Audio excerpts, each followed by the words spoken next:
पधार चुके, उन्हें बहुत बहुत आचार्य श्रीपाल जी, आचार्य श्री कनक नंदी जी पधारे, और श्री महाराज सुविज्ञ सागर जी महाराज गुरुदेव पधारे, उन्हें बहुत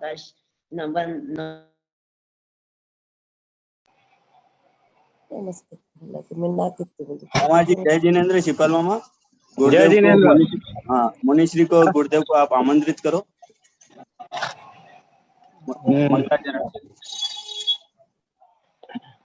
पूज्य गुरुदेव के चरणों में कोटि कोटि नमन वंदन। संगस्थ मुनि सुविज्ञ सागर जी, आध्यात्मानंद जी को मेरा नमन वंदन। पूज्य माता जी के चरणों में वंदामी, शुलिका माता जी को इच्छामी। आप सभी को जिनेन्द्र, आज के इस वेबिनार को प्रारंभ करने के लिए मैं पूज्य मुनि श्री सुविज्ञ सागर जी के श्री चरणों में निवेदन करूंगा कि वे मंगलाचरण का पाठ करके इस कार्यक्रम की शुरुआत करावें। पूज्य गुरुदेव सुविज्ञ सागर जी।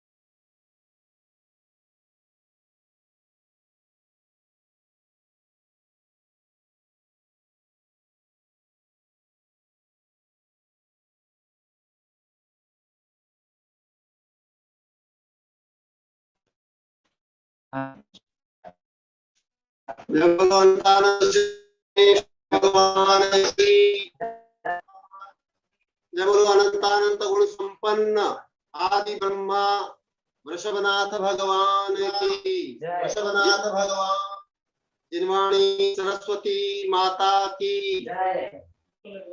जय बोलो परम पूज्य गणाधिपति गणधराचार्य श्री कुंतु सागर जी गुरुदेव की। जय बोलो परम पूज्य वैष्णव दृष्टि संपन्न आचार्य भगवंत श्री कनक नंदी जी गुरुदेव की। सत्य सनातन जैन धर्म की। अहिंसा में विश्व धर्म की।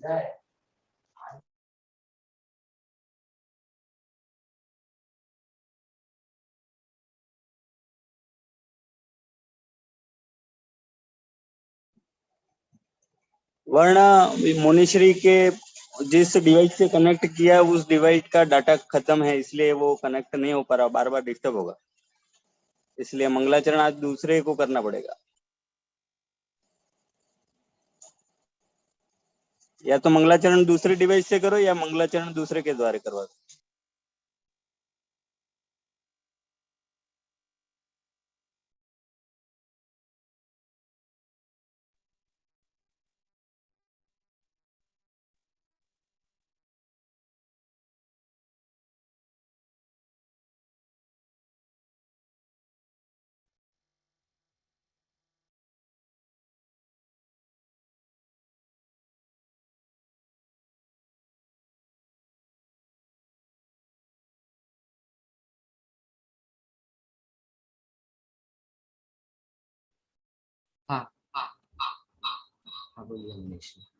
मेरी संस्कृति आत्म संस्कृति। मेरी संस्कृति को मैं हरगिज छोड़ सकता नहीं। अपनी संस्कृति को हम हरगिज छोड़ सकते नहीं। दुनिया माने या न माने उसकी मुझे परवाह नहीं। उसकी हमें परवाह नहीं। मेरी संस्कृति आत्म संस्कृति आत्मा को शुद्ध करती है। आत्मा को शुद्ध करती है, जिससे मिलती अनंत शांति। आत्मा की स्वप्रकृति है। आत्मा की स्वप्रकृति है। क्या देखेगी मोही दुनिया, मोह तम से अंधी है। आत्म के दर्शन हेतु जो पूरी तरह से अंधी है। राग भी है तेरी संस्कृति संस्कृति को मैं हरगिज छोड़ सकता नहीं। मेरी संस्कृति से जन्म लेते तीर्थंकर सिद्ध बुद्ध है, तीर्थंकर सिद्ध बुद्ध है। ऋषि मुनि गणधर तत्वज्ञ सुकवि प्रबुद्ध है, सुकवि प्रबुद्ध है। इनसे जन्म लेते ज्ञान, ज्ञान आत्म ज्ञान है। आयुर्वेद भाषा व्याकरण दर्शन है। कला नाटक अर्थशास्त्र संस्कृति से बद्ध है। मेरी संस्कृति को मैं हरगिज छोड़ सकता नहीं। धर्म अर्थ काम मोक्ष चारों संस्कृति से निबंध है, संस्कृति निबंध है। ब्रह्मचर्य गृहस्थाश्रम वानप्रस्थ यतिव्रत है, वानप्रस्थ यतिव्रत है। जन्म से मरण तक सब आत्मा से संबंध है। रीति रिवाज पर्व उत्सव भोजन व पूजन है। सभी में ही आत्म संस्कृति होती सदा अनुबंध है। अपनी संस्कृति को हम हरगिज छोड़ सकते नहीं। इससे भिन्न जो भौतिकवादी भोग की संस्कृति है, भोग की संस्कृति है, वह नहीं है संस्कृति, वह तो आत्मा की विकृति, आत्मा की विकृति। इससे ही उत्पन्न होती तन मन आत्म विकृति। प्रकृति शोषण से लेकर भ्रष्टाचार की प्रवृत्ति, जिससे आज संत्रस्त है पूरी ही मानव जाति। अपनी संस्कृति को मैं हरगिज छोड़ सकता नहीं। इसी हेतु अन्य संस्कृति भी मान रही मेरी संस्कृति, मान रही मेरी संस्कृति। तो भी आज भारतीयों की भ्रष्ट हो गई है मति, भ्रष्ट हो गई है मति। आत्म संस्कृति त्याग कर भोग रही जड़ संस्कृति। इसीलिए आज भारत में भ्रष्टाचार हो रहा अति।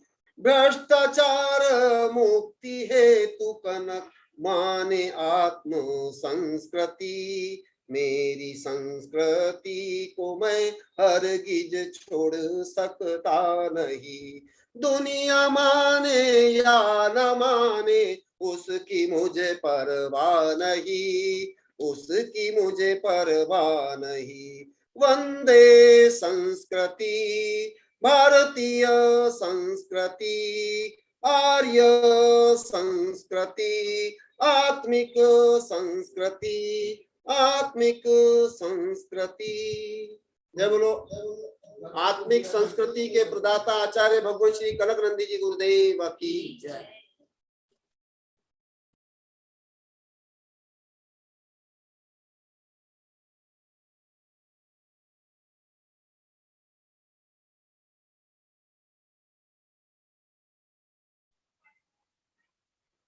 गुरुवर के चरणों में मेरा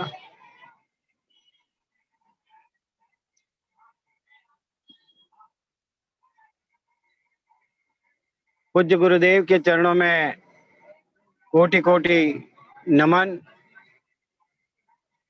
पूज्य गुरुदेव द्वारा अब भी संस्कृति और संस्कार के विषय में कविता पढ़ी गई और पूज्य गुरुदेव हमें अभी पिछले 2 दिनों से संस्कृति और संस्कार के विषय में अच्छी तरह से समझा रहे हैं। यह हम कि संस्कृति और संस्कार क्या होता है इसी विषय को आगे बढ़ाने और युग निर्माता भगवान ऋषभ देव के जीवन चरित्र के बारे में हम सभी की जिज्ञासा को जान पूरा करने के लिए मैं पूज्य गुरुदेव के चरणों में निवेदन करूंगा कि वह अपने मुखारबिंद से इस वेबिनार का, इस युग निर्माता ऋषभ देव के चरित्र को हमें आगे पढ़ाने और समझावें। इसी भावों के साथ आपके चरणों में नमन वंदन। आज सारा कोई कौन बोलवा ले? मधु? अच्छा, ठीक। स्वयं भुवा भूत हितेन भूतले समंजस ज्ञान विभूति चक्षुषा विराजितं येन विधुन्मता तमहं क्षपाकरेणेव गुणोत्करेः करेः। धर्मात्मा मनुआ, अभी तक स्त्री शिक्षा पुरुष शिक्षा का वर्णन मध्यम प्रतिपत्ति से हुआ। उसके बाद आज से वर्णन चलेगा जो पूर्व में वर्णन हुआ था भोग भूमि। भोग भूमि के बाद जो परिवर्तन होता है वह परिवर्तन और धीरे धीरे आगे बढ़ता गया, क्योंकि ये वस्तु का स्वभाव ही है। उत्पाद द्रव्ययुक्तम सत्, अणु से लेकर के विश्व हर द्रव्य परिणमनशील है। यह विषय भी आप लोग को पहले द्रव्य संग्रह आदि में अति विस्तार से सुन लिए हो। अभी क्रम प्राप्त जो भौगोलिक परिवर्तन और कथनचित वैश्विक परिवर्तन, कॉस्मिक चेंज, आधुनिक विज्ञान के अनुसार उसमें जो भौगोलिक परिवर्तन हुआ, विज्ञान में भी, इतिहास में भी और हर धर्म में भी यह वर्णन है। मेरे विश्व विज्ञान में भारतीय ज्ञान विज्ञान से लेकर आधुनिक ज्ञान विज्ञान और विदेश के जो प्राचीन धार्मिक ग्रंथ के अनुसार भी सामान्य दिग्दर्शन रूप में वर्णन है। अभी आदि पुराण के माध्यम से यह वर्णन करूंगा। हिंदू धर्म में भी वर्णन है, वो भी 4 युग मानते हैं। बौद्ध धर्म में भी है। जातक कथा में इसका वर्णन है। आधुनिक विज्ञान में भी वर्णन है और आप लोग को अति सामान्य रूप में इतिहास में वर्णन पढ़े होंगे। तो अभी जो आगे परिवर्तन हुआ उसका वर्णन चलेगा। अत्रांतरे मोहोषधयो दीप्तो शोधश्च पादपः स सर्वौषधय कालात् जातः प्रक्षीण शक्तिकः। उत्तम भोग भूमि के बाद मध्यम, मध्यम के बाद जघन्य, जघन्य के बाद संधि काल। संधि जिसको आप लोग को संध्या बोलते हो, आप लोग तो संध्या भी कम ही बोलते हो। संध्या कोई लड़की का, महिला का नाम दे देते हो।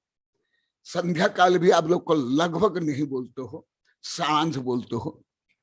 वो संध्या काल है, परिवर्तन 2 काल के बीच का। सूर्य उदय के पहले से लेकर सूर्योदय तक ये संधि। इस प्रकार मध्याह्न, इसी प्रकार साय, इसी प्रकार मध्यरात्रि, चारों को संध्या कहते हैं। इसी प्रकार जो ऋतु परिवर्तन होता है, दो ऋतु के बीच का काल भी संध्या है। इसी प्रकार शिशु, बालक, किशोर, नवयौवन, युवक से लेकर के प्रौढ़ और वृद्ध, इसके बीच में भी संध्या। क्योंकि वस्तु का स्वभाव ही परिवर्तन होना है। ये जो मैं बता रहा हूं, ये अति स्थूल परिवर्तन है। तो जो काल में परिवर्तन हुआ, धीरे धीरे भोग भूमि ह्रास होते होते कर्म भूमि के ओर परिवर्तन होता गया। तो पहले आप लोग को जो बताया गया था, कल्प वृक्ष आदि की शक्ति, फलदान योग्यता कम हुई, होते होते और कम हो गए। तो जब परिवर्तन होते होते कल्प वृक्ष और भी क्षीण से क्षीण होते गए, तो क्या हुआ? अत्र अनंतरे महोषधय दीप्तोषधयश्च पादपाः। पादपाः ये संस्कृत वृक्ष का पर्यायवाची शब्द है, जो लोग आप लोग को प्रयोग नहीं करते हो, इसको पादप बोला जाता है। आप लोग तो ज्यादा पेड़ बोल देते हो, पेड़ नहीं, मुख्य शब्द है वनस्पति या पादप आदि आदि। पादप, पादप माने, तुम लोग को ज्यादा पाद माने पैर ही इतना जानते होंगे, या पाद माने कोई पादता, इतना ही जानते होंगे। परंतु वृक्ष के मूल नाम पादप है, जो अभी विज्ञान में जगदीश चंद्र बोस ने सिद्ध कर लिया। और जैन धर्म ग्रंथ में 1000 वर्ष पहले वर्णन है। और देखो, मैं आधे पुराने से बोलता हूं, पादप। आप लोग को मुंह से पीते हो, परंतु वृक्ष वनस्पति पैर से पीते हैं। ये विज्ञान ने एकदम अत्यंत स्पष्टता से सिद्ध किया है। जैन धर्म में भी है, परंतु वैज्ञानिक दृष्टि से स्पष्ट वर्णन रूप में विज्ञान में ज्यादा है। जैन धर्म में सूत्र रूप में, विज्ञान में बहुत ज्यादा क्लियर वर्णन है। पादप माने जो पैर से पीता है वो पादप। पेड़ पैर से पीता है, तुम लोग को मैं मुंह से पीते हैं, कुछ सर्वांगण से पीते हैं, सर्वांगण संपूर्ण शरीर से। तो ये पादप पैर से पीने वाले, और इसके अनेक शब्द है। इसके ऊपर तो मेरे इतना बड़ा विशाल ग्रंथ है, 809 पेज का है, पादपः। अभी यहाँ के लोग को बोल दिए, गुरुदेव आपके कारण तो हमें बहुत भाव भावना भक्ति में सब परिवर्तन हुआ, परंतु भाषा सीखने में बोलने में हमको अभी भी कठिनाइयां हो रही है। सब बोल रहे हैं बोले कि भाषा में परिवर्तन नहीं हो पा रहा है, रियल नहीं हो पा रहा है, परंतु अपनी कमियों को जान रहे हैं। पहले तो कमियों को ही नहीं जानते थे, एकदम नहीं जानते थे। मेरे उच्च शब्द पहले लगभग 1% नहीं समझ पाते, अभी 14-15% समझ रहे हैं, अभी यहाँ के जो सब बोल रहे हैं। इसलिए मैं अति छोटे छोटे शब्द जो मैं अति प्राइमरी कक्षा में जानता था, वो भी आप लोग को बोल रहा हूं, इसलिए सबको अच्छा लग रहा है, समझ में आ रहा है। और कोई सामान्य नहीं, उच्च शिक्षित लेक्चर, प्रोफेसर, टीचर, रिटायर्ड भी यहाँ पर भी बैठे हैं और स्क्रीन पर भी बैठे हुए हैं। तो पादप, तुम लोग को पेड़, और कुछ तो आता है नहीं। और उसके अन्य कई नाम है। वनस्पति, वनस्पति, वनस्पति, वन के पति है, प्रमुख है, पेड़ के कान है, वनस्पति कान है। वनस्पति कई शाखा प्रशाखाएं हैं, उनके कान वन होता है, जंगल, और वो वनस्पति। तो जो प्राकृतिक रूपे कल्पवृक्ष रूपी जो पहले वर्णन आया 10 प्रकार, उसके साथ साथ जो स्वतः उत्पन्न हुए थे ऐसे वनस्पति, और उसमें औषधि, उसमें भी अनेक भेद प्रभेद है वनस्पति के, अनेक। मेरी इतनी बड़ी किताब है, आप लोग को देख लेना, पढ़ लेना। वो क्या हुआ धीरे धीरे द्रव्य क्षेत्र काल भाव के परिवर्तन में, जो अभी विज्ञान का जो उच्चतम सिद्धांत है, उसमें भी यही वर्णन है। एक दिन मेरे शिष्य वैज्ञानिक राजमल भी बोले थे, गुरुदेव सब वैज्ञानिक दृष्टि से बोलते हैं, इसलिए बैनर भी एक बना, उसके पीछे लिखवाओ द्रव्य क्षेत्र काल भाव, ये लिखवाए है। मैं नहीं लिखवाया हूँ, यहाँ के लोग लिखवाए।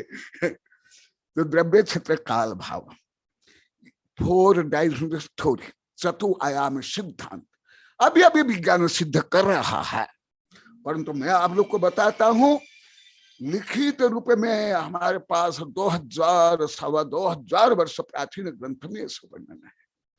तो वो सब क्या हुआ, महोषधि, दीप्तशक्ति, और जो कुछ बचे हुए थे कल्पवृक्ष, वो भी धीरे धीरे औषधीय जो शक्ति है वो क्षीण हो गई। अभी और कुछ बता करके इसको और कुछ प्राय रूप में वैज्ञानिक दृष्टिकोण से और भी बताऊंगा, क्योंकि जो सामान्य विषय भी जो मैं वैज्ञानिक दृष्टिकोण से बोलता हूं, सबको बहुत अच्छा लग रहा है, सबको, टोटल साधु से लेकर के वैज्ञानिक तक। और इसलिए तो मैं पढ़ा रहा हूं। अन्य साधु संत तो प्रवचन करते हैं, ऐसे यदि प्रवचन करूं तो फिर मेरा तो समय का बर्बाद है, मैं मानता हूं। इसलिए मैं मौन रहता हूँ, एकांत में रहता हूँ, जंगल में रहता हूँ, गांव में रहता हूँ, मेरा समय शक्ति बुद्धि का दुरुपयोग नहीं हो। और कुछ बता देता हूं। ये विषय लगभग प्राथमिक स्कूल से लेकर के उच्च कक्षा तक पढ़ाया जाता है विभिन्न दृष्टिकोण से, हर में। इसलिए मैं इसको सरलतम विषय को कुछ बता रहा हूं, जीवन में लेकर के हर क्षेत्र में ये परिवर्तन होता है। शैष्यान्य कृष्टपच्यानि सान्यासन स्थित नृणाम प्रास्तान्यपि कालेनम यैर विरलताम भुवि। और क्या हुआ, जो बिना बोए हुए वनस्पति या पादप थे, बिना बोए हुए, अभी कृषि युग प्रारंभ नहीं हुआ है, कृषि युग के पूर्व का वर्णन है। विज्ञान के अनुसार, इतिहास के अनुसार अभी सभ्यता का भी प्रारंभ नहीं हुआ, उसके पहले का वर्णन मैं कर रहा हूं। Pre historical age, pre historical era का वर्णन मैं कर रहा हूं आधुनिक विज्ञान के अनुसार। फिर जो बिना बोए हुए जो वृक्ष थे, सस्य थे, गुल्म थे, औषधियां थी, लताएं थी, आप लोग तो केवल पेड़ ही बोल देता हूं, उसके भी अनेक भेद। वो किताब देखा तो बड़ी किताब, वो सब धीरे धीरे वो भी विरल होते गए, लोप होते गए। इसका भी थोड़ा उच्चतम विज्ञान की दृष्टि से बता देता हूं। ये प्राचीन इतिहास वगैरह में नहीं है, ये जो उच्चतम विज्ञान है उसके अनुसार। ये देखो, इतनी बड़ी किताब है, ये जो मैं बोल रहा हूं इसका 1,00,000वां भाग है, 880 पेज। इसमें केवल आप लोगों को जैसे आप लोग को अलंकार का या कोई मूल्यवान वस्तु खरीदने के लिए जाते हो तो दुकान में तो अरब खरब रुपए के सब सामग्रियां होती है, अलंकार वस्त्र, और सैंपल दिखाता है। मैं आप लोग को केवल सैंपल दिखाता हूं। सर्वज्ञ भगवान के रत्नत्रय रूपी दुकान में क्या क्या है, तुम्हारी दुकान में नहीं। तुम्हारी दुकान में हाई क्या है, ज्यादा ज्यादा ईंट के पत्थर है क्या है, जड़ वस्तु है। जड़ वस्तु है।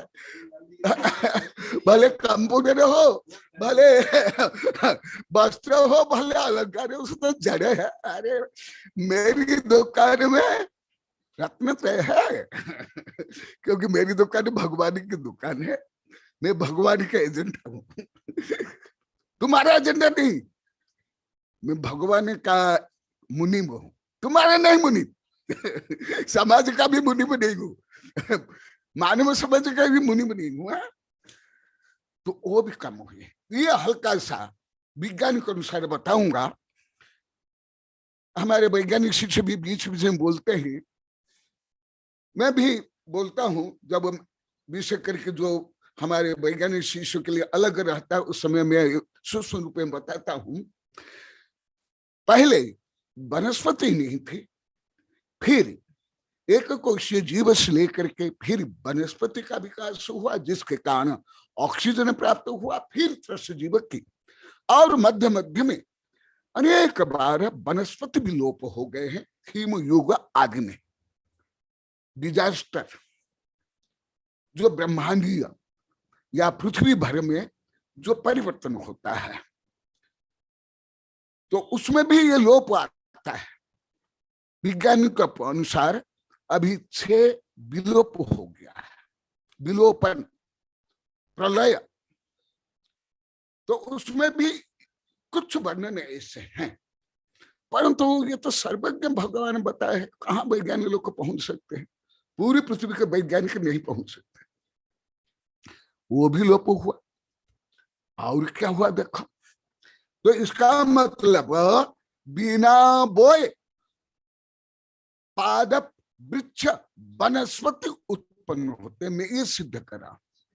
जरूर नहीं कि बोने पर, जैसे जंगल में हिमालय आदि में तुम लोग बोए ना, तुम्हारी सरकार बोई, कोई वैज्ञानिक बोए।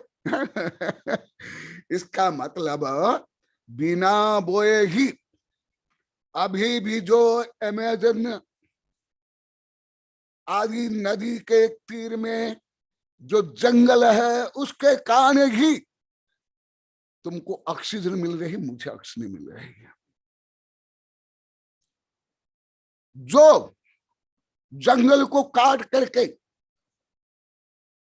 तेल के लिए, माइन के लिए, फैक्ट्री के लिए, स्कूल कॉलेज विश्वविद्यालय रेल लाइन के लिए जो जंगल कट रहे हैं, इसलिए अभी प्रदूषण ज्यादा हो रहा है और हार्ट अटैक ज्यादा हो रहा है। दमा रोग से लेकर ब्लड प्रेशर आदि कई रोग हो रहे हैं, क्योंकि ऑक्सीजन रियल तुम्हारा फेफड़ा है, मेरा है। ये कृत्रिम ऑक्सीजन क्या होने वाला है। तो ये जो वनस्पति, ये भी धीरे धीरे लगे। और क्या हुआ अभी और भी बता देता। रसवीर्य विपाक जो उच्चतम इतिहास और विज्ञान पढ़ रहे हैं, उनके लिए भी रिसर्च का विषय है ये। केवल 8वीं 10वीं BA में नहीं, उसके आगे का। भले मैं सामान्य इतिहास बता रहा हूं, परंतु विश्वविद्यालय के लिए ये भी अति कठिन है। ये आप लोग को ही लिए नहीं, उच्चतम विश्वविद्यालय के लिए, भारत के नहीं, पृथ्वी के। क्योंकि मैं तो रोज यही पढ़ रहा हूं, देखना, रोज रोज देखो, यही विषय हमारे यहाँ ग्रंथ में लिखा हुआ। परंतु जो पुराण में कई बार पढ़ लिए, हमारे पूर्व के साधु साध्वी से लेकर के अनेक मेरे शिष्य यहाँ के, इनको ये कुछ भी समझ नहीं आया। मुझे 1000 बार बोलिए, यहां भी 50-100 बार बोलिए, लगभग किसको समझ नहीं है।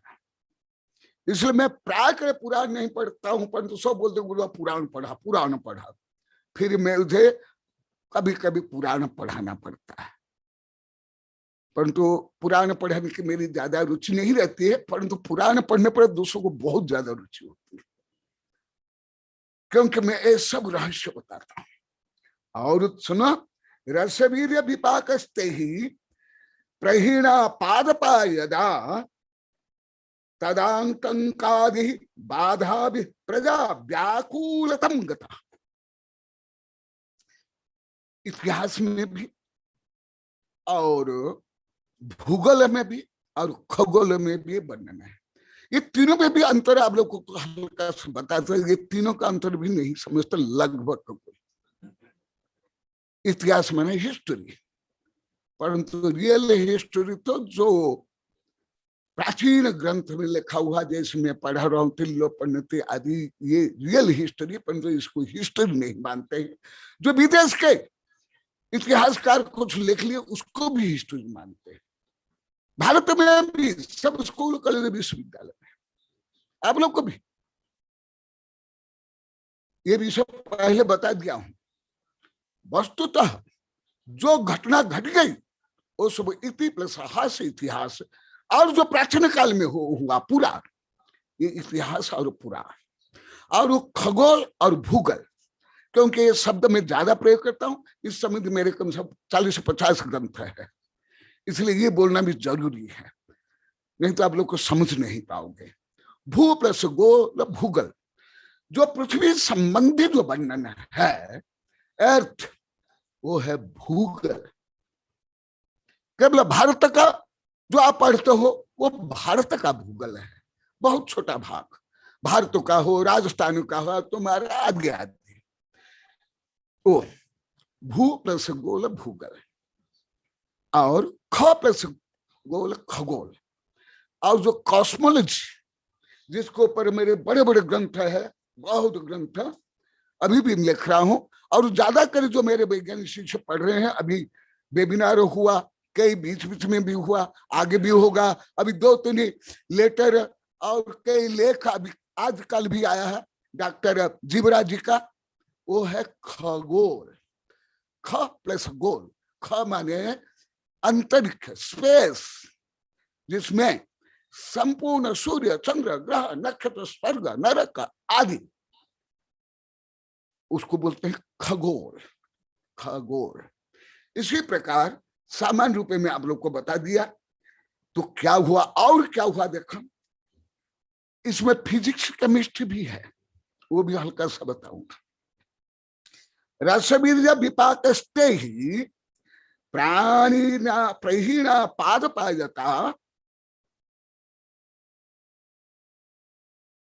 जो कुछ थोड़ा बचे हुए थे, अधिकांश लोप हो गए, परंतु जो बचे हुए थे उन पादप में भी रस वीर्य विपाकस्ते प्रहीण पादप, उसकी क्षमता योग्यता और घट गई। माने जैसे स्थूल उदाहरण देता हूं, अति स्थूल मान लो कि गन्ना, इक्षु, पहले इक्षु में ऐसे रस होता था जैसे आप पके हुए केले को ऐसे छिलका उतारते हो ना, ऐसे केवल गन्ना का जो छिलका ऐसे उतारने के बाद वो रस निकल जाता था। ऐसे ही मैं विद्यार्थी जीवन में विदेश के एक इंग्लिश किताब हमारे कोर्स में थी, उसमें मैं पढ़ा था, a grain as big as hen's egg. शायद ये लेख शायद वर्ड्सवर्थ का हो, पूरा याद नहीं है। उसमें लिखा हुआ था एक ग्रेन माने अनाज, दाना, धान्य, एक ग्रेन एज बिग एज, इतना बड़ा है, कितना बड़ा, एज एक हैंड्स एग, जैसे एक मुर्गा का अंडा इतना बड़ा पहले धान्य होता था, बीज होते थे, गेहूं, चावल, मूंग, दाल। बहुत बड़ा लेख है, उसका सार बता देता हूं जो कि यहाँ जोड़ता है, क्योंकि मैं अभी बताया हर धर्म मुझे पढ़ने को मिला ये विषय, भारत के धर्म से विदेश के धर्म, और ये विषय मैं कई मेरे विभिन्न किताब में लिखा हूं। अभी 39-40 वर्ष पहले भी विश्व विज्ञान रहस्य में लिखा हूं। अभी जो दूसरा संस्करण स्वाति फड़े छपा रही, अभी दिखाई दे रही थी, अभी थोड़े दिन में आ जाएगी किताब। ये विषय जो मैं बता रहा हूं आप लोग को, स्कूल, कॉलेज, विश्वविद्यालय, देश विदेश में जहां तहां यदि आप लोग को रिसर्च कर पाओगे, सब में मिलेगा, सब में मिलेगा। कोई भी धर्म दर्शन मुझे अभी तक नहीं मिला, इसका वर्णन मुझे, मैंने जो युग परिवर्तन का वर्णन नहीं है, विज्ञान तक में है। तो ये जो मैं बता रहा हूं, a grain as big as hands egg, तो एक इतना बड़ा एक ग्रेन मिला। वो ग्रेन राजा के पास, पूरी नहीं बताऊंगा कहानी, राजा बुलाते हैं, वो एक व्यक्ति आता है, लाठी लेकर चल रहा था। वो बोला कि नहीं, मैं तो कभी नहीं देखा, मेरे पिताजी शायद देखे होंगे। उनके पिताजी को बुलाया गया, उनके पिताजी बिना लाठी चल रहे थे। वो बोला कि मैं भी नहीं देखा हूं। फिर उनके पिताजी बुलाया गया, उनके पिताजी और प्रौढ़ दिखाई दे रहे थे।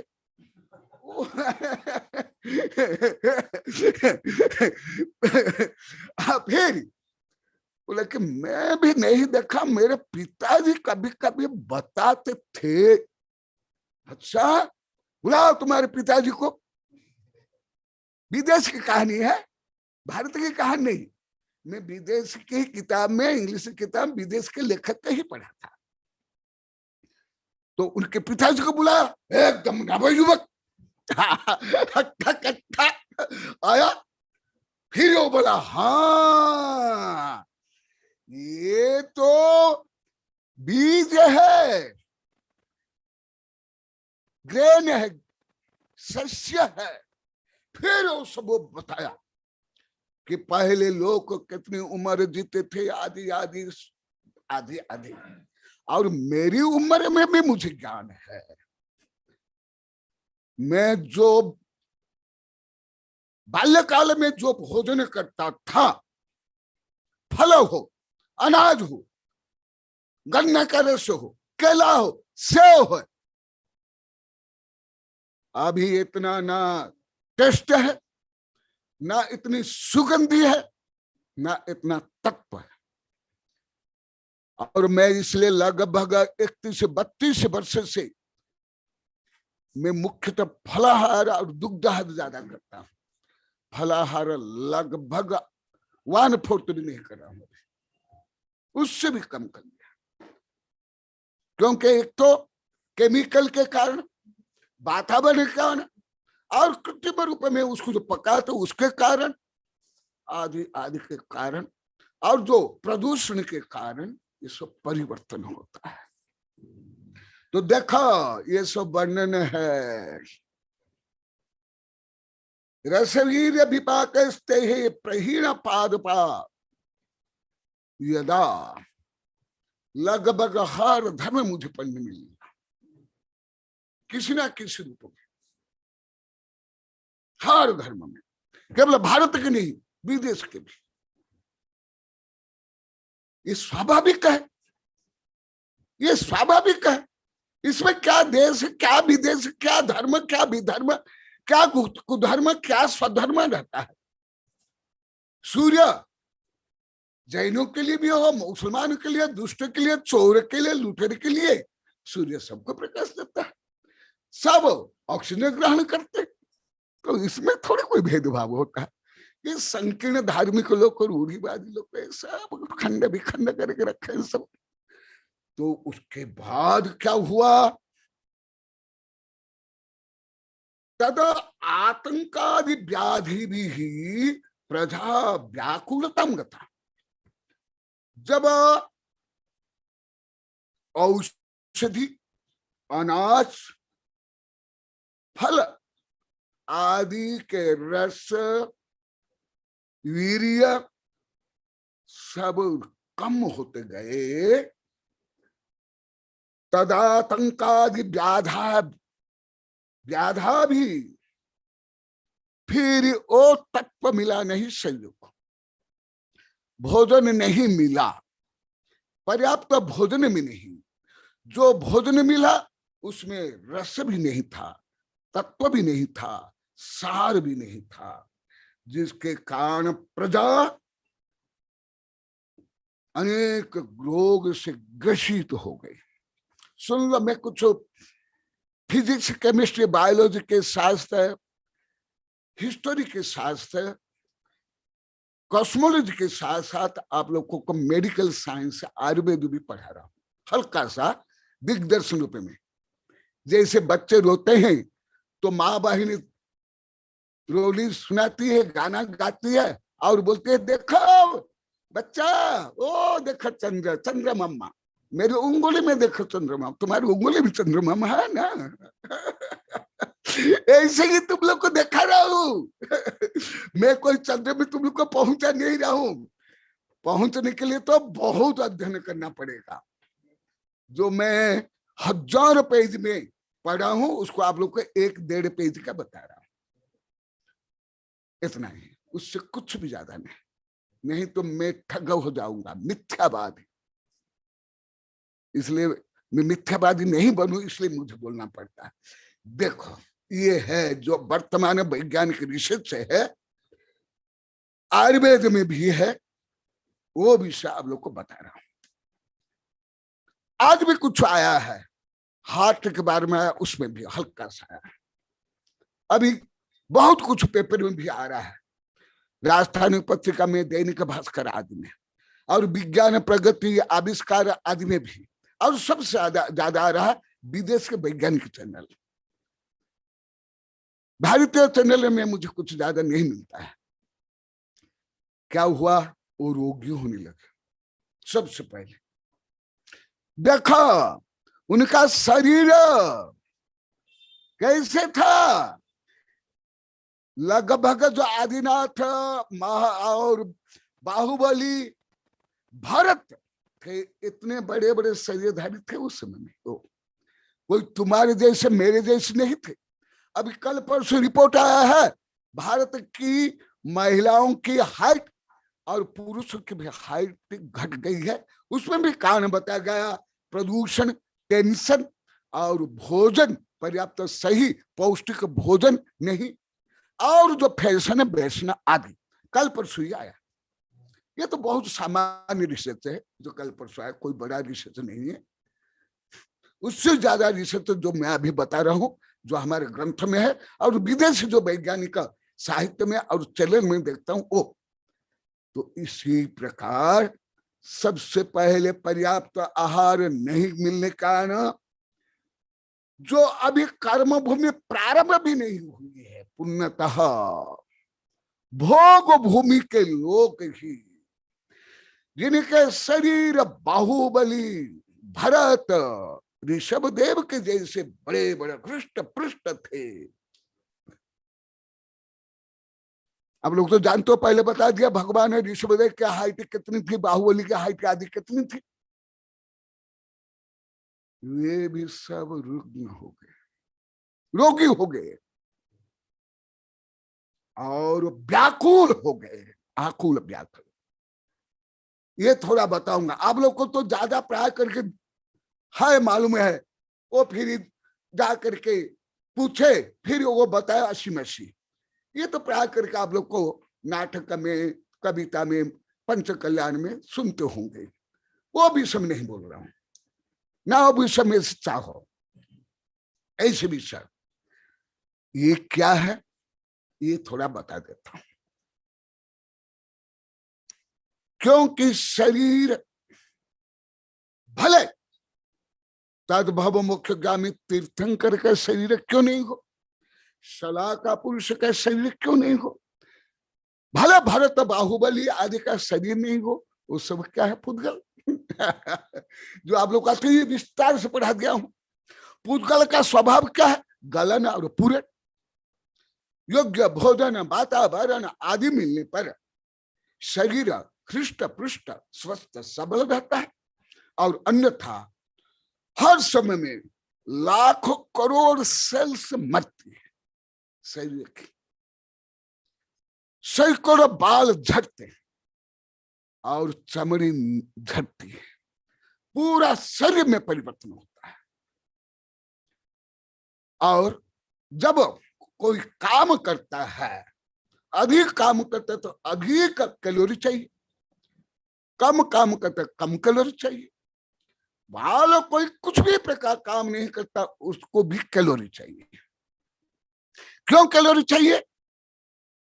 उसका भी कारण है। क्योंकि श्वास प्रक्रिया, ब्लड सर्कुलेशन आदि जो शारीरिक क्रिया होती है, उसके लिए भी एनर्जी चाहिए। बिना एनर्जी विज्ञानिक अनुसार कोई काम नहीं होता है। पलक झपकाना भी, यहां तक कि नींद लेना भी, नींद के लिए भी कैलोरी चाहिए, ऊर्जा चाहिए। यहां तक कि भोजन पचाने के लिए, यहां तक कि श्वास लेने के लिए। ये विषय आप लोग को बहुत ही शायद 9-10 महीना पहले बहुत विस्तार से पढ़ाया हूं, परंतु वो यहां जोड़ रहा हूं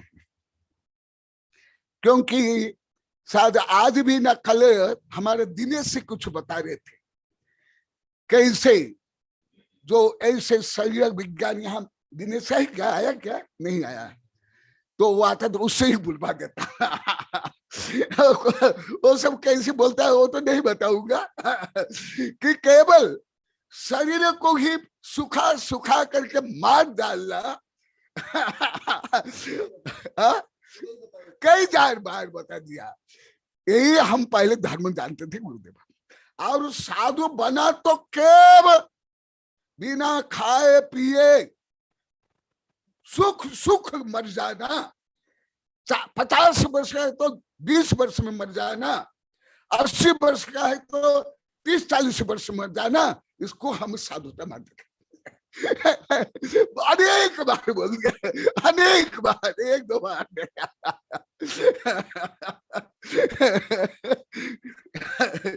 तो और कुछ संख्या में बताता हूं। आप लोग को पूर्व में भी बताया था, तप के बारे में, परिश्रम में भी बताया, अन्य प्रकरण में भी आदि बताया हूं। देखा वो तुम्हारे शरीर मेरे शरीर जैसे नहीं थे, तथापि पहले उनको रोग हुआ। विज्ञान का सिद्धांत आप लोग को भी थोड़ा जानते होंगे शायद। मैं तो फिजिक्स, केमिस्ट्री, बायोलॉजी से लेकर के एलोपैथी से, आयुर्वेद से लेकर के प्राकृतिक शिक्षा से जाना भी लिखा हूं, और अभी तो बहुत ज्यादा पढ़ रहा हूं जो मैं पहले जानता था नहीं खुद, वो भी मैं अभी पढ़ रहा हूं पहले। इसलिए चरक, बागभट्ट, सुश्रुत, कल्याणकर आदि ग्रंथों में जो लिखा हुआ आप लोग को बीच बीच में बताया हूं। इसलिए शरीर माध्यम खलु धर्म साधना, ये शरीर हमारे आचार्य ने कहा तीर्थंकर, इसलिए मेरे लिए उपकरण है। उपकरण रूप में शरीर की, शरीर माध्यम खलु धर्म साधन करना चाहिए, ना भोग करने के लिए, ना लड़ने के लिए, ना अन्य अत्याचार पापाचार करने के लिए। यदि सही, अभी बहुत अभी आ रहा है भारत में कुपोषण की समस्या के, अभी भी बहुत ज्यादा आ रहा है। अभी कुछ दिन से अब लोग पढ़ लेना, कुपोषण के कारण कितना रोग आदि आदि बहुत अभी आ रहा है। पहले कम आता था। कुपोषण से लेकर के फैशन वैसन से लेकर के प्रदूषण से क्या क्या रोग आदि, केवल हाइट कम नहीं, कितने रोग हो रहे हैं। तो देखो ये विषय पहले से लिखित है। इसलिए जैन धर्म में, बौद्ध धर्म में, हिंदू धर्म में भी लिखा हुआ है कि वीणा को सही रूप में बजाने के लिए और उसकी ध्वनि के लिए ना तार को अति टाइट करना चाहिए, ना अति ढीला करना चाहिए। इसलिए शरीर के साथ साथ इंद्रियों के लिए, मन के लिए, बुद्धि के लिए भी उचित भोजन चाहिए। यदि उचित भोजन नहीं मिलता है, क्योंकि शरीर जड़ से बना है, पुद्गल से बना है, और भोजन, पानी, ऑक्सीजन ये सब जड़ है, पुद्गल है, और सही नहीं मिलने पर ये हो जाता है। वो भी मैं बता रहा हूं, भोग भूमि अभी पुण्य तक नष्ट नहीं, कर्म भूमि प्रारंभ नहीं, उसकी पहली घटना बता करके आप सिद्ध कर रहा हूं। जैसे वैज्ञानिक लोग को सिद्ध करते हैं, तो पहले रोग हो जाएगा, शारीरिक रोग, मानसिक रोग, और कम कुब्बत गुस्सा तेज, देखा देखी साजे जोग, सीधे काया बाढ़े रोग। गुस्सा से लेकर के, चिड़चिड़ापन से लेकर के, बुद्धि अस्थिर, IQ इक्व कम, आदि आदि, ये भी शब्द शास्त्र में लिखा हुआ। इसके साथ साथ क्या हुआ, तद आतंकात व्याधि भी ही, शारीरिक मानसिक रोग हुए, जिसके कारण और भूख से व्याकुल होकर के प्रजा नाभि राय के पास जाते हैं। ये आप लोग को जानते हो लगभग। इसीलिए वो सब आकुल व्याकुल हो करने के बाद उनको कोई उपाय सूझा नहीं कि हमें क्या करना चाहिए। सब आकुल व्याकुल संक्लेशित हो गए। फिर हो करके नाभिराय के पास जाते हैं। नाभिराय को, मैंने नाभिराय तो आप लोग जानते हो, ऋषभ देव के पिताजी, उनको भी इतना ज्ञान नहीं था। इसीलिए वो फिर किनके पास भेजते हैं, ऋषभ देव के पास। ये तो कहानी हुई, परंतु इसका रहस्य शिक्षा। कोई जरूरी नहीं कि कोई माता पिता दादा दादी बड़े बूढ़े ही कोई ज्ञानी हो, अनुभवी हो, एकदम नहीं। जैसे आप लोग को पहले ही बताया हूं, 8 वर्ष अंतर मुहूर्त का एक शिशु करोड़ अरब खरब वर्ष के राजा महाराज चक्रवर्ती इंद्र के भी गुरु होते, तीर्थंकर।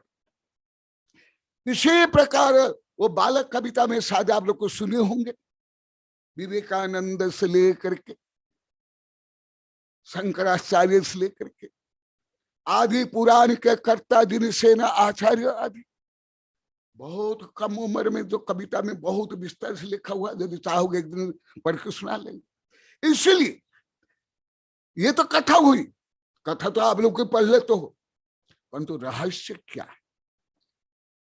स्वयं नाभिरा, वो स्वयं जैसे मुझे अनेक बच्चे अनेक दिन से बोलते हैं, जब हम माता पिता को या स्कूल में पूछते हैं, हमको डांटते। पढ़ लो, क्या पूछते हो, बैठ क्या पूछते हो? ये आप लोग जो ऐसे बोलते हो, ये आपके अपराध है, दोष है। एक तो ज्ञान दान देते नहीं, इसलिए ज्ञान अपने कर्म बंद होता है। और ज्ञान नहीं होने पर आप नहीं बोलते कि मुझे ज्ञान तो नहीं है, जैसे ऋषभ बोल दिया। आप बहाना करते हो, मायाचारी करते हो, और टीचर बोलते हैं किताब पढ़ लो, क्या बार बार पूछते हो? उसका उनका कर्तव्य पालन नहीं करते हैं। ये सब इतना दोष लगता है। बच्चों को प्रोत्साहित करना चाहिए, स्वयं को नहीं आता तो स्वयं को पढ़ना चाहिए, सीखना चाहिए। इसलिए मैं मेरी मूल प्रतिज्ञा में जीवन भर बालक रहूंगा और जीवन भर विद्यार्थी रहूंगा। तो स्वयं को कुछ ज्ञान नहीं है, उसका ज्ञानार्जन करना चाहिए। भले आचार्य हो, भले गणधर हो, भले कनकनंदी हो, भले वैज्ञानिक हो, या जज हो या राष्ट्रपति हो। कोई जज कोई सर्वज्ञ है क्या? कोई राष्ट्रपति कोई सर्वज्ञ है क्या? कोई वैज्ञानिक कोई सर्वज्ञ है क्या? कोई कनकनंदी कोई सर्वज्ञ है क्या? एकदम नहीं। इसीलिए देखो सब ऋषभ देव के पास जाते हैं। ऋषभ देव के पास जा करके सब ये सब विषय अनुनय अभिनय कर लेते हैं। आप लोग को सारे पंच कल्याण में भी देखे होंगे ये विषय, इसलिए इसको ज्यादा नहीं बता रहा हूं। फिर वो प्रजा जा करके बताती है हम ऐसे दुखी है, हम व्याकुल है, आकुल है, हमें कोई उपाय नहीं सूझ रहा है, क्या करे क्या नहीं।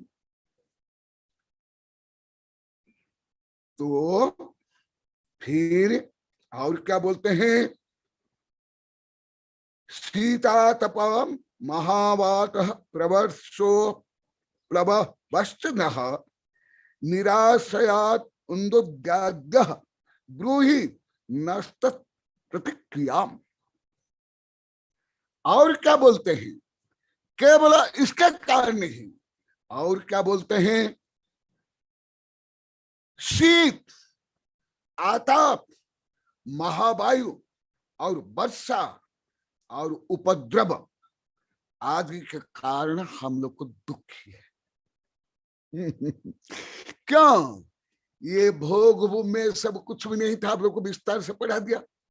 अभी परिवर्तनशील युग है, जब परिवर्तन होता है उस समय में ऋतु परिवर्तन में भी ज्यादा रोग होता है।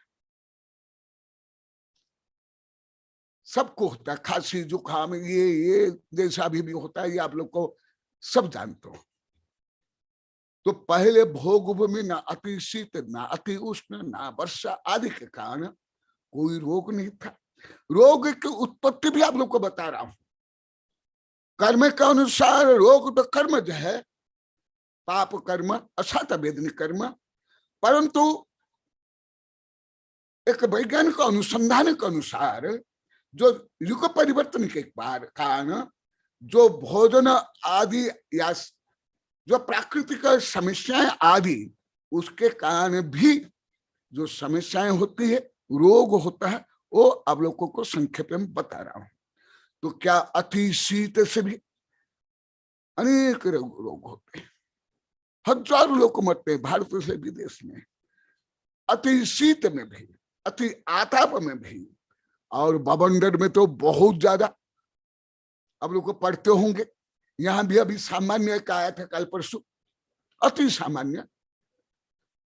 और विषय करके ये बवंडर ज्यादा करके अमेरिका में बहुत ज्यादा आता है, सबसे ज्यादा अमेरिका में, वहां हजार लोग मरते हैं। तो इसके कारण, और अति वर्षा में जो बाढ़ आती है, विषय के बाढ़ आती है बिहार में, सबसे ज्यादा बिहार में, उसके बाद अन्य कई प्रदेश में। अभी तो राजस्थान में रेगिस्तान में बाढ़ आ रही है, महाराष्ट्र में भी, गुजरात में।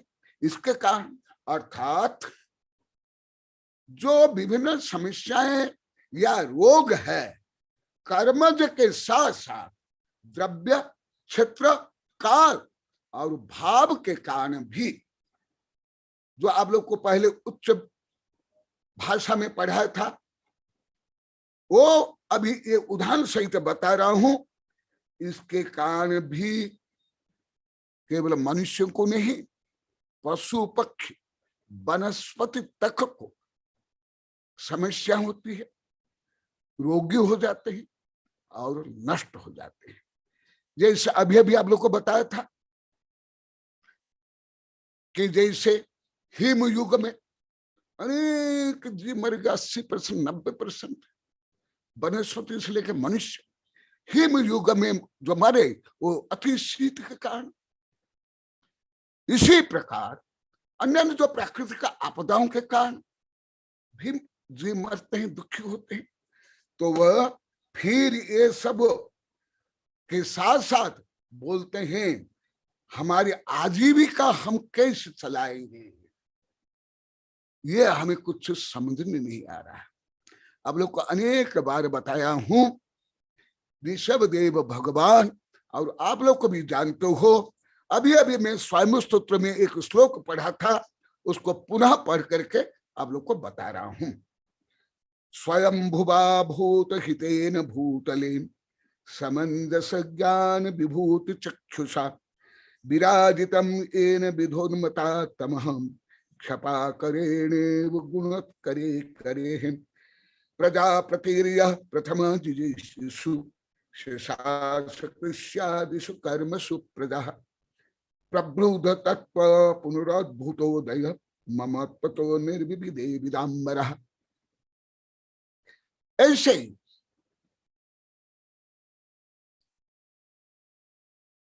ओल्ड टेस्टामेंट में भी वर्णन है, जैन धर्म में वर्णन है, हिंदू धर्म में पुराण आदि में वर्णन है, लगभग हिंदू धर्म का 18 पुराण में वर्णन है, 18 पुराण में है वर्णन।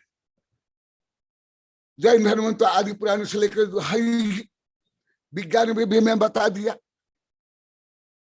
इन्हें किसी ना किसी रूप में ये वर्णन मिलेगा।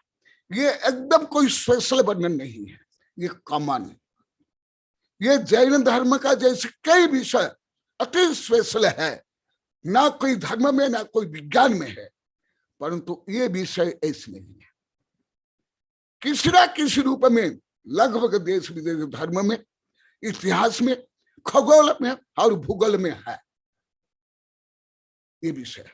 ये एकदम जनरल नॉलेज है, सब में आएगा, वो विषय बता रहा हूं। इतिहास में है, आप लोग को भी पढ़े होंगे, अभी भी पढ़ते हो, सामान्य विषय। पहले शिकारी युग था, गुहा मानव थे, असभ्य थे, शिकार करके खाते थे। फिर अग्नि का आविष्कार हुआ, फिर कृषि, फिर उसके बाद चक्र का, फिर रथ, फिर आदि आदि आविष्कार हुआ। यह अति सामान्य विषय है, कोई गहन विषय नहीं है, ना इतिहास की दृष्टि से ना विज्ञान की दृष्टि से। आज का विषय कोई ज्यादा गहन विषय नहीं, परंतु सार्वभौम। क्या जैन धर्म का अति अलौकिक नहीं, जैसे जैन धर्म के कर्म सिद्धांत, अनेकांत सिद्धांत, ब्रह्मांडीय सिद्धांत, अनेक सिद्धांत अलौकिक है, जो अन्य धर्म में, यहां तक के विज्ञान में है नहीं, परंतु ये कॉमन है। परंतु आप लोग को कितना जोड़ पाते हो जैन धर्म से, इतिहास से, आप लोग को समझो। तो कृषि युग जो प्रारंभ हुआ, कृषि युग जो प्रारंभ हुआ, पहले जंगली थे, फिर गुहा में रहने लगे, शिकार करे, कच्चा मांस खाते थे। फिर अग्नि का आविष्कार हुआ लकड़ी के घर्षण से। फिर नदी के किनारे में, भारत में हो या विदेश में, जो नदी के किनारे में सामूहिक रूप में पहले पशु पालन करते थे, और इसलिए पशु पालन के लिए और शिकार के लिए वो याजावर थे, भ्रमण करते थे, एक स्थान में नहीं रहते थे, जो आधुनिक मानते हैं। वो कितना गलत है, कितना सही है, पहले भी बता, अभी भी बताता हूं। परंतु कुछ तो कॉमन है, कुछ तो सामान्य है, एकदम अनकॉमन नहीं है ये विषय। भले उसमें कुछ विपरीतताएं भी है, कमियां भी है, इतिहास में हो, विज्ञान में हो, अन्य धर्म में, जैन धर्म में एकदम समानता नहीं, तथापि कुछ समानता है। जैसे कृषि युग का प्रारंभ हुआ, यह लगभग देश विदेश के इतिहास में है। आप लोग कभी सब पढ़े होंगे, चौथी पांचवी कक्षा से लेकर के उच्च कक्षा तक। इसी प्रकार जो अभी कृषि युग प्रारंभ है, और कृषि युग प्रारंभ के बाद ही सभ्यता, संस्कृति, ज्ञान, विज्ञान, आध्यात्मिक का विकास हुआ। जब तक कृषि नहीं हुए तब तक कोई ऋषि नहीं थे, जब तक कृषि नहीं तब तक कोई सभ्यता नहीं, जब तक कृषि नहीं तब तक कोई व्यापार नहीं, जब तक कृषि नहीं कोई राजनीति नहीं, जब तक कृषि नहीं तब तक कोई सामाजिक संरचना नहीं, जब तक कृषि नहीं कोई न्याय व्यवस्था नहीं। इसलिए मैं इस विषय को, अति सामान्य विषय को बता रहा हूं, अति सामान्य। चौथी पांचवी कक्षा में पढ़ते हो आप लोग, मैं भी पढ़ा हूं चौथी पांचवी कक्षा में। ये कोई अति सामान्य विषय, तथापि उसका जो महत्व है, रहस्य है, वो मैं बता रहा हूं। इसलिए जो आजीविका में भी कृषि प्रमुख है, आजीविका लिए भी कृषि प्रधान, सभ्यता के लिए भी कृषि प्रधान, सामाजिक व्यवस्था के लिए भी कृषि प्रमुख, नगर आदि संरचना के लिए भी कृषि प्रमुख, और जो असभ्य से सभ्य बने उसमें कृषि प्रमुख, मांसाहारी से शाकाहारी बने वो कृषि प्रमुख, अहिंसा का भी आविष्कार कृषि प्रमुख। सुन लो, ये विषय एकदम सामान्य है, परंतु उसका जो रहस्य आप लोग कितने जानते हो समझो। कृषि के बिना भोग भूमि ही प्रारंभ नहीं, और भोग भूमि बिना प्रारंभ ना, जो अभी जो जितना बोला वो कुछ भी नहीं। मैं सबसे पहले आप लोग को श्लोक को पहले बता देता हूं, अभी तो समय होने जा रहा है, अब इससे पढ़ी तो बाद में भी बताऊंगा। प्रजापति प्रथमा जिजीषु, मैं इसलिए श्लोक से ही बता रहा हूं। जो मैं अभी जो कुछ बताया उसका जो रिसर्च पॉइंट है, जैसे भूकंप होता है उसका एपी सेंटर होता है, कुछ मीटर कुछ मील नीचे होता है। तो वो जो मानव समाज में जितना विकास हुआ, सभ्यता, संस्कृति, ज्ञान, विज्ञान से लेकर आधुनिक समस्त ज्ञान विज्ञान कृषि के बाद ही हुआ। ये इतिहास भी मानता है, भूगोल भी मानता है, कथन तो खगोल भी मानता है, और हर धर्म मानते हैं। हर धर्म में बोला हूं, पूरी पृथ्वी के समस्त धर्म, भले जानते नहीं, भले अधिकांश साधु संत से लेकर के पंडित ले वैज्ञानिक प्रोफेसर भी नहीं जानते, इसलिए मैं श्लोक बोलता हूं। मानव सभ्यता का क्रम विकास कहां से? सभ्यता रूप में, ज्ञान विज्ञान रूप में, आध्यात्मिक रूप में, भाषा आदि समस्त का विकास का केंद्र है कृषि। अहिंसा का विकास है भी कृषि, पर्यावरण सुरक्षा भी कृषि, समस्त वो हल्का सा आप लोग को बता रहा हूं। प्रजापति प्रथम जिजीषु, ऋषभदेव प्रजापति थे, जो पहले बता, भी आगे भी और बहुत बताऊंगा ऋषभदेव के बारे में। प्रजापति प्रजा के पति थे, स्वामी थे, उद्धारक थे ऋषभदेव। प्रजापति यह प्रथम प्रजापति, प्रथम तीर्थंकर, मनो, साहित्यकार, अभी जो बताया, शिक्षा विज्ञानी आदि आदि, जो अभी स्त्री शिक्षा से पुरुष शिक्षा तक बहुत दिन तक कल तक बताया, वो सबके प्रथम जिजीविषु, जो जिजीविषु जीने की इच्छा रखने वाले ऐसी प्रजा को, दुखी, संतप्त, रोगी, भूखे प्रजा को प्रताप्रतीय प्रथम जिजीषु शशास सुन लो, मैं इसलिए श्लोक बोल रहा हूं। जैन दिगंबर में सितंबर में तो बहुत प्रचुर मात्रा में वर्णन है इसका, परंतु हिंदू धर्म में वेद से लेकर के भागवत पुराण में भी वर्णन है। जो मेरी किताब में दिया हूं, इसी किताब में मैं आगे बताऊंगा। दिगंबर सितंबर में तो बहुत प्रचुर वर्णन है। शशास कृषादिषु क्रमशु प्रजा, शशास जो शासन किया, प्रेरित किया, शिक्षा दी, सांत्वना आदि किसी से, कृषि आदि से, कृष्यादिषु कर्मसु प्रजा, ये क्या है?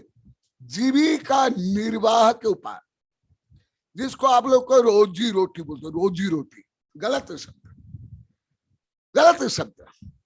आजीविका, आजीविका, रोजी रोटी नहीं। पहले बता दिया हूं। कृष्यादिषु कर्मसु प्रजा, प्रबृदत्व पुनः अद्भुतोदय ममत्व तो निर्विविदे विदाम्बर। फिर प्रजाओं को, दुखी रोगी संतप्त प्रजा को पहले जीवन जीने की शिक्षा दी। जब जीवित ही नहीं रहोगे, फिर धर्म अर्थ काम मोक्ष सभ्यता संस्कृति ज्ञान विज्ञान कानून राजनीति क्या करोगे? क्या करोगे? इसीलिए कृषि आदिषु कर्मसु प्रजा, इसलिए कृषि प्रधान, ऋषि प्रधान कर्म भूमि। ऋषि बिना कृषि ऋषि बन ही नहीं सकते, तीर्थंकर भी नहीं बन सकते, तीर्थंकर भी नहीं बन सकते। मैं बोल रहा हूं केवल ये सभ्यता संस्कृति ज्ञान विज्ञान व्यापार छोड़ो, बिना कृषि तीर्थंकर भी नहीं बन सकते। क्यों? जो पहले वर्णन के आगे बना हो, आगे संक्षिप्त में बता देता हूं। तीर्थंकर पहले भी बताया हूं, भले तीर्थंकर के लिए स्वर्ग से भोजन आता है, परंतु मुनि बनने के बाद कोई राजा महाराज चक्रवर्ती इंद्र के सहयोग नहीं लेते हैं। ये सितंबर ग्रंथ में विस्तार से लिखा, मैं पहले बताया हूं। दिगंबर से ज्यादा सितंबर ग्रंथ में। थोड़ा रिमाइंड कर लेता हूं, सितंबर ग्रंथ से बोला, दिगंबर ग्रंथ में मुझे नहीं मिला। कहानी रूप में, सिद्धांत रूप में तो है।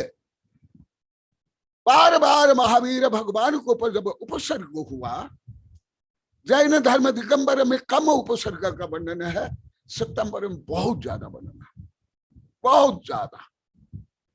दिगंबर में बहुत कम वर्णन। पार्श्वनाथ के ऊपर जो उपसर्ग, उसका ही थोड़ा वर्णन ज्यादा है। महावीर भगवान जो उपसर्ग हुआ दिगंबर ग्रंथ में बहुत कम वर्णन, सितंबर में बहुत वर्णन है।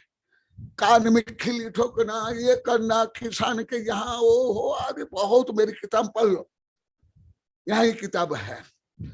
तो इंद्र बहुत दुखी हो जाता है, दुखी होकर के बोलता है, भगवान हम आपके सेवक है, भक्त है, हमारा भाव है, हमारी भक्ति है, हम कुछ देर आपकी सुरक्षा के लिए आपके पास हम सतत रहेंगे।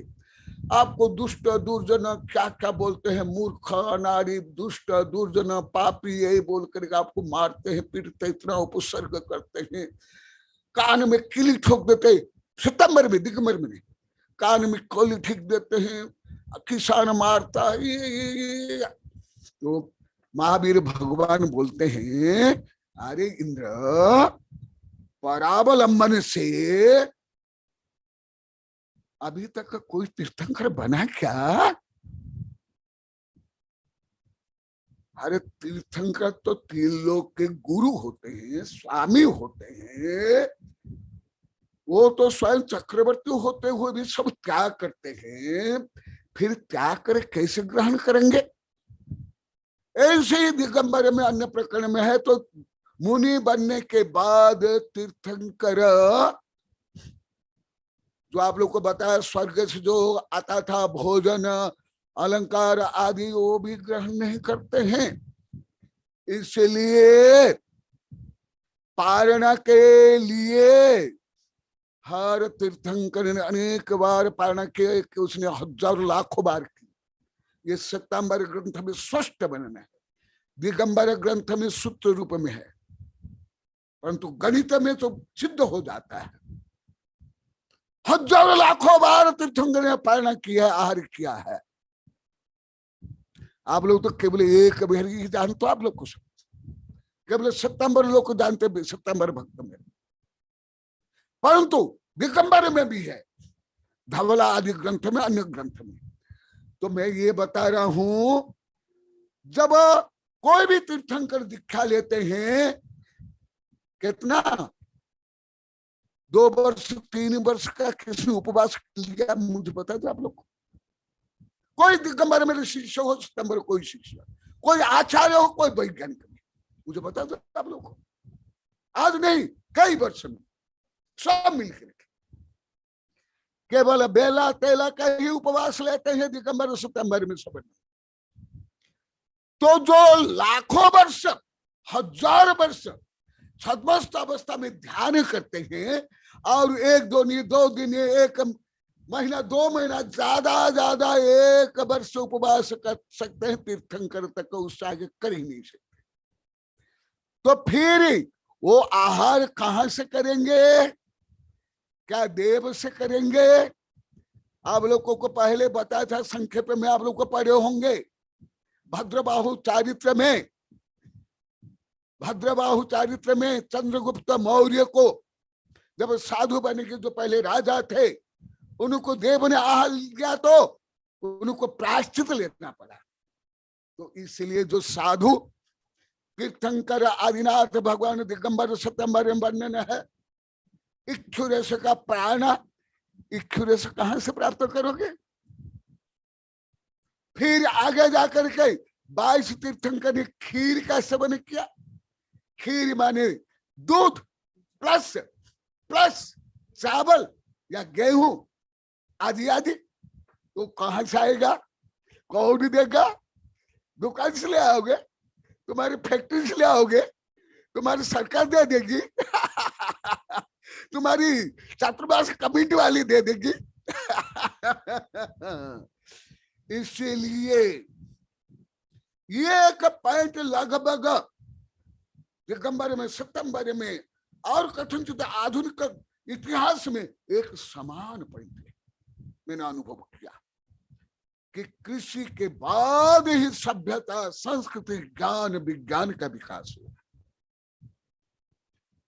ना व्यापार से, ना राजनीति से, ना सेवा से, ना शिल्प से, सबका मूल है कृषि। इसे कृषि के बाद ही ऋषि बनते, कृषि के बाद ही भोग भूमि, कृषि के बाद ही सभ्यता, संस्कृति, ज्ञान, विज्ञान, समस्त यहाँ श्लोक में भी लिखा हुआ है।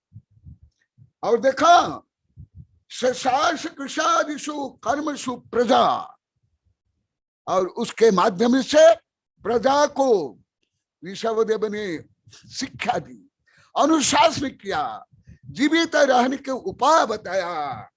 और आगे समय होने जा रहा है प्रवृत्त तत्व, पुनः प्रवृत्त तत्व को प्राप्त करके जो आगे बताया जाएगा, ज्ञान वैराग्य को प्राप्त करके पुनः अद्भुत दया ममत्व तो निर्विविध विदाम्बर, फिर वो वैराग्य हो करके फिर केवल ज्ञान प्राप्त करके विश्व को उन्हें संबोधन किया।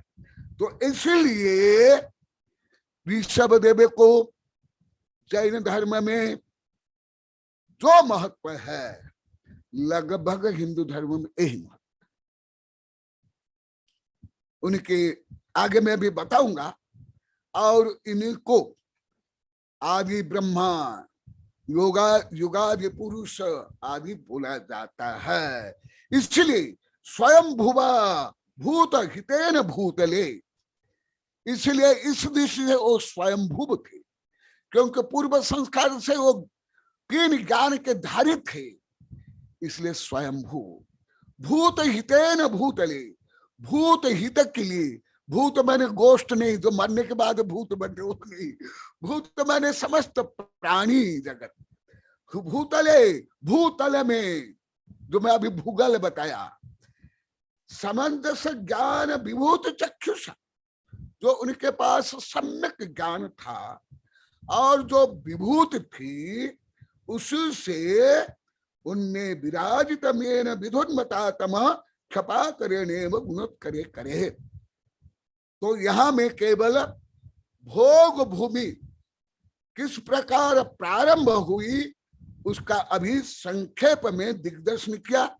आज कुछ बोलने वाले हैं, जीवराज जी शायद भी कुछ बोलेंगे, और भी जो कोई बोलेंगे, नगिन भी, या जो कुछ बोलेंगे, और आप लोग के संबंधित जो जिज्ञासा है आप लोग को पूछ सकते हो। जय महावीर भगवान की, आदिनाथ भगवान की, ऋषभदेव भगवान की।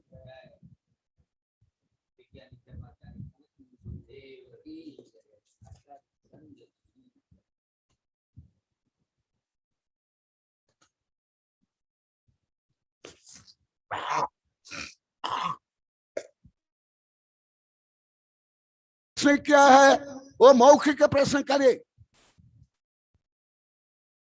एक दो बार बता दिया हूं, मौखिक प्रश्न करना।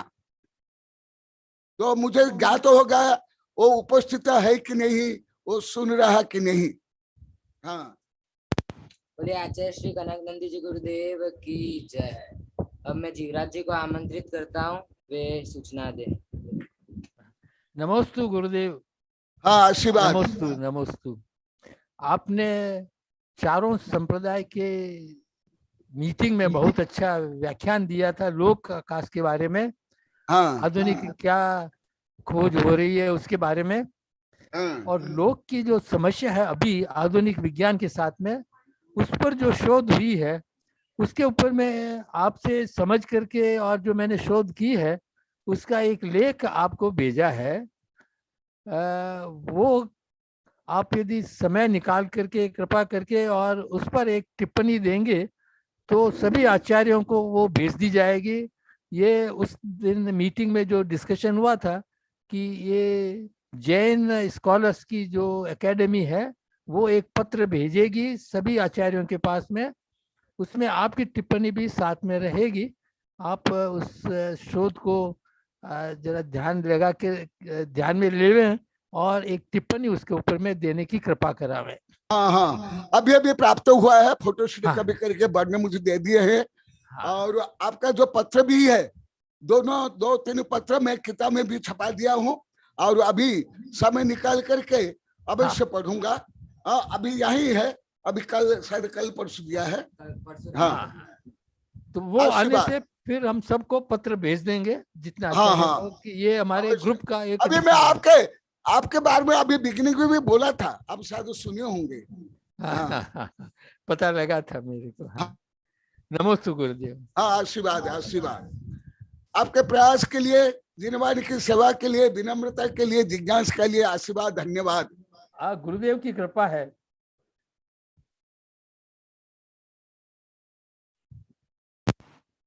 अब मैं कॉलोनी समाज के अध्यक्ष श्री नगीन जी शाह को आमंत्रित करता हूँ, वे सूचना देंगे।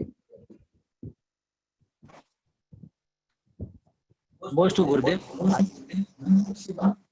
परम पूज्य स्वाध्याय तपस्वी विश्व वंदनीय वैज्ञानिक धर्माचार्य कनकनंद गुरुदेव की जय। गुरुदेव वागवर अंचल के सागवार में 22 माह से विराजित है। निष्प्रही निराडंबर वैश्विक वैज्ञानिक क्षमाचार्य कनकनंद गुरुवर श्री संघ के दीर्घकालीन प्रभावना प्रवास का संक्षिप्त परिचय एवं मेरा अनुभव समाज अध्यक्ष नवीन शाह से सुने। गुरुदेव के अनुचित संघ में सिर्फ आत्म स्वभाव, आत्म कल्याण से हटकर किसी भी प्रकार की चर्चा या चर्या नहीं होती है। ख्याति, पूजा, लाभ, शोहरत, प्रसिद्धि से दूर रहते हुए चंदा, चिट्ठा, होल्डिंग, गेट लगाना या पत्रिका छपवाने की अनुमति नहीं देते हमारे गुरुवर। कभी भी हंसी मजाक ठिठोली नहीं होती। अकेले में किसी भी व्यक्ति विशेष से चर्चा नहीं करते। मैं गुरुदेव की शरण में सप्ताह के 7 दिन और 24 घंटे सेवा में रहता हूं। देश विदेश के कोने कोने से बिना किसी याचना के स्व प्रेरणा से आपके शिष्यों द्वारा आहार दान, ज्ञान दान, औषध दान आता रहता है, जिसकी सारी सूचनाएं गुरुदेव के संग में 24 घंटों में एक बार उपस्थित होकर देनी पड़ती है। दान राशि की रसीद बनती है एवं खर्च विवरण का विधिवत वाउचर बनता है। गुरुदेव की आज्ञा के बिना संघ में कोई भी वस्तु स्वीकार नहीं की जाती है। अगर कोई आपसे गुरुदेव का नाम जोड़कर किसी भी प्रकार की चाहत रखता है तो वह गुनहगार है, वह पाप का भागी है, क्योंकि मेरे गुरुवर तो आत्म कल्याणी है, न कि भौतिक निर्माणधारी। इसलिए तो गुरुवर के वैज्ञानिक, दार्शनिक, जज, प्रोफेसर, शिष्य अपना पहला परिचय हम तो कनक नंदी के शिष्य हैं ऐसा बताकर गौरव अनुभव करते हैं। आप सभी महानुभाव गुरुदेव के 30-35 वर्ष से ज्यादा पुराने शिष्य हैं। मैं तो अभी अभी जुड़ा हूं। अल्पमति से गुरु के गुणों का गुणानुवाद करते हुए सुख और आनंद की अनुभूति हो रही है। समय की सीमा है, शब्दों को विराम देता हूं। आज भी विभिन्न समाज से समाज अध्यक्ष गुरुवर के दर्शन हेतु पधारे एवं विचारों की अभिव्यक्ति व्यक्त करते हुए सर्व समाज द्वारा अगला चतुर्मास हेतु निवेदन किया गया है। आचार्य श्री किसी दिगंबर, श्वेतांबर या किसी विशेष संप्रदाय के नहीं है। जिसके स्वभाव में आत्मा का स्वभाव है और सरल स्वभाव है, जिसके मन के भाव अच्छे हैं, वही गुरुदेव के सच्चे शिष्य हैं। मेरे को ऐसा अनुभव हो रहा है। आज गुरुदेव के पूरे वागड़ अंचल के अलग अलग क्षेत्र से सभी संप्रदाय के, चाहे पाटीदार हो, चाहे पंचाल समाज हो, भावसार समाज हो, सभी समाज के अध्यक्ष महोदय गुरुदेव के दर्शन के लिए आए। आकर के उन्होंने कहा, एक महानुभावी गुरुदेव के पुराने शिष्य हैं, ब्राह्मण जाति से, वो पाड़वा में थे, पाड़वा से हैं। उन्होंने कहा कि दयालाल जी पाटीदार साहब, उन्होंने कहा कि मैं स्कूल में प्रिंसिपल साहब हैं और आध्यात्मिक विचारों वाले हैं। वो सुबह 4 बजे उठते हैं। गुरुदेव आपने जितने भी मुझे ग्रंथ दिए हैं मैं उसका रोज वाचन करता हूँ। उन्होंने अपने दिगंबर साधुओं के अन्य साधुओं को भी उन्होंने पढ़ा है और उनका कहना हुआ कि मैं पाड़वा में जैन संप्रदाय को से निवेदन करूंगा कि अगला चतुर्मास आप करें और उसका सारा मैनेजमेंट, सारी व्यवस्था सर्व समाज द्वारा हो, ऐसी उनकी भावना थी। उसी की श्रेणी में जीवनलाल पाटीदार साहब भी, जो नंदोर ग्राम से, वो भी आए थे। उन्होंने भी गुरुदेव से जुड़ने के बाद में जो परिवर्तन आया है, खुद में आया है, बच्चों में, पत्नी में, भावों में, वो उन्होंने अभिव्यक्ति व्यक्त करते हुए उन्होंने भी अपने भाव व्यक्त किए कि हमें भी गुरुदेव का आश्रय मिले और चतुर्मास का लाभ मिले। इस तरह से पूरा वागड़ गुरुदेव आपकी इस वेबिनार के माध्यम से पूरा लाभान्वित है।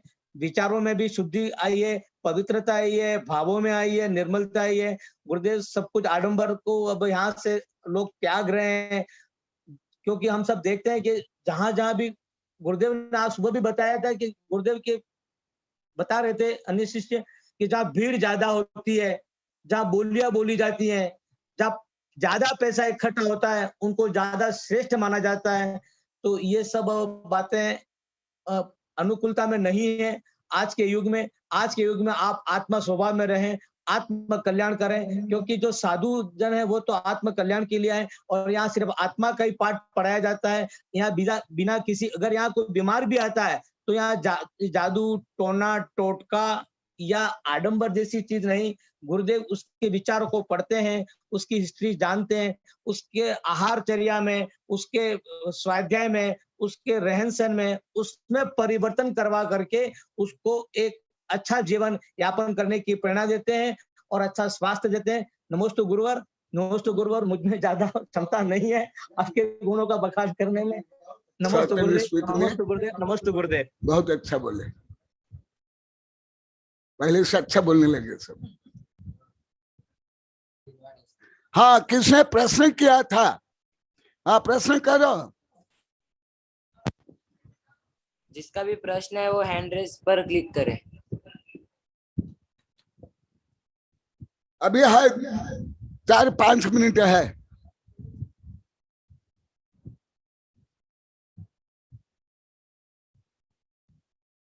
देखा।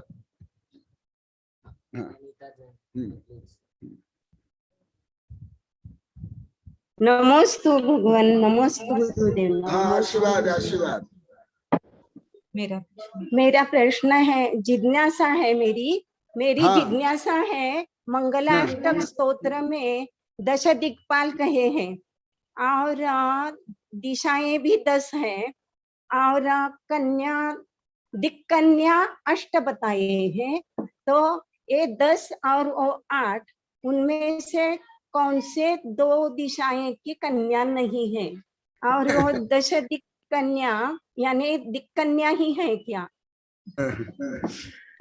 ये प्रकरण तो है नहीं है, नहीं है, लेकिन बहुत दिन से ये जिज्ञासा थी, इसलिए मैं बोल रही हूँ। बहुत दिन से जिज्ञासा थी। हाँ, जब प्रकरण आएगा बताऊंगा। प्रकरण नहीं है वो, चलेगा चलेगा। फिल्लो पंडित में, फिल्लो के सार में वर्णन है और इसमें पूजा विधान में भी चलेगा वर्णन है। अच्छा, दिक् प्लस पाल, दिक्पाल। तो दिक् की माने दिशाओं, अभी भी कुछ आगे आएगा, उस संदर्भ में बताऊंगा। अभी भी आने वाला है, वो राजनीति के अनुसार आने वाला है। तुम्हारा प्रश्न वो जो देव संबंधी है, तो उसमें मैं बताऊंगा। अभी हल्का से बता देता हूँ, जब ये विषय आएगा विस्तार से बताऊंगा। और अभी अभी जो आकुल से जो मेरी शिष्या है स्वाति फड़े है, वो जो किताब जो छपा है उसमें विस्तार से विश्व विज्ञान रहस्य में चलेगा विस्तार से है। तो पहले ये परिभाषा हल्का सा बता देता हूँ। प्लस पाल, दिक्पाल, जो दिशाओं के पालन करे, रक्षा करे, सुरक्षा करे, वो दिक्पाल है। मनुष्य में भी ऐसे हैं, देव में भी है। और इसी प्रकार उन दिक्कन्याएं, ऐसे दिक्कन्याएं और जो इसे पंच कल्याण में आता है, वो अलग अलग स्थान पर सरोवर या पर्वत पर रहते हैं, वो है। तो ये सामान्य रूप में वर्णन क्या हूँ, फिर विशेष संदर्भ के अनुसार बताऊंगा। चलेगा। नमस्ते नमस्ते। बोधि समाधि परिणाम शुद्धि स्वात्मोपलब्धि शिव सौख्य सिद्धि चिंतामणि चिंतित वस्तु दानी तम वंदमानस्तु ममास्तु देवी। ओम अरहन मुख कमलवासिनी पापात्म क्षम करि सुत ज्ञान ज्वाला सहस्र प्रज्वलिते सरस्वती विश्व सर्व पाप हना दह दह पच पचम छाम छेम छुम छुम छह क्षीर बरधवरे अमृत पलवे अमृत साव सावम वम मम होम फट स्वाहा। ओम आमसई पत्तानम, ओम नम खेलसई पत्तानम, ओम नम जलसई पत्तानम, ओम नम सब्बोसई पत्तानम स्वाहा। ओम शांति ही शांति ही शांति ही। अच्छा बोले, हाँ, ज्यादा भी शायद धारा प्रभु अभी भी सही बोले हैं।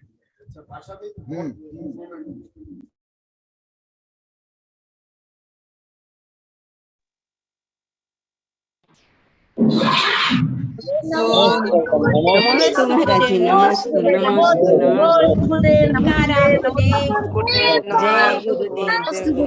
नमस्ते। जय गुरुदेव, जय जय गुरुदेव।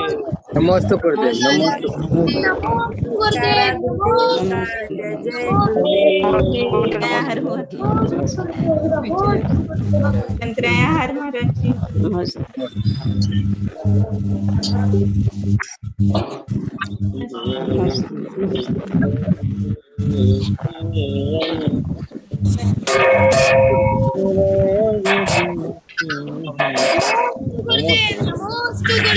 नमोस्तु गुरुदेव, नमोस्तु गुरुदेव, नमोस्तु गुरुदेव, नमोस्तु गुरुदेव, नमोस्तु गुरुदेव, नमोस्तु।